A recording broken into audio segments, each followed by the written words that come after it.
Kenta. Pete. Et on vous parle du vernis à retoucher. Un vernis que bien souvent les gens prennent pour un médium à peindre et ce n'est absolument pas le cas. Le vernis à retoucher sert à deux choses bien spécifiques que voici. Le vernis à retoucher s'utilise pour lutter contre les embûts et également il sera appliqué sur un tableau comme vernis final provisoire.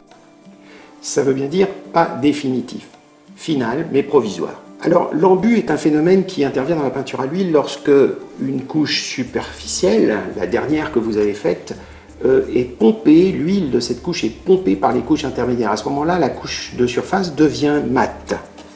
Et pour lutter contre ça, parce que ça déforme les couleurs, on passe un petit peu de vernis à retoucher. On n'a pas besoin d'en passer uniformément, juste à l'endroit qu'on a besoin de ramener à sa couleur initiale. Le vernis à retoucher sèche en quelques minutes et il permet une reprise tout de suite après. Voilà un panneau qui, en séchant, a accumulé des embûts parfaitement visibles. Sur celui-ci, qu'on peut imaginer en cours de travail, il y a une zone ici devenue mate qui gêne la lisibilité pour continuer. On passe à ce moment-là du vernis à retoucher uniquement sur la zone qui est atteinte de cet embut. Le vernis à retoucher est également utilisé comme un vernis final provisoire avant le vernis définitif qui, je vous rappelle, doit être appliqué après 1 an de séchage du tableau à l'huile. Alors pour l'appliquer, on l'applique sur toute la surface et donc on utilise un spalter de la taille appropriée en fonction de la taille du tableau. On va vous montrer maintenant comment. Alors il ne faut jamais tremper le pinceau directement dans la bouteille de vernis, mais toujours passer par un récipient intermédiaire, bien essorer son pinceau parce que le vernis à retoucher est comme de l'eau, et le passer à l'endroit où l'on souhaite retravailler. Vous voyez qu'on peut ainsi retrouver les couleurs d'origine. C'est pour cela d'ailleurs que l'on dit du vernis à retoucher, c'est parce que c'est l'occasion de reprendre une partie qu'on avait suspendue ou arrêtée.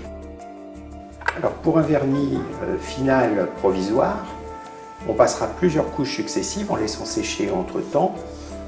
Ici, pour la démonstration, vous voyez que l'on passe le vernis sur la moitié seulement du tableau pour que vous puissiez juger de l'effet.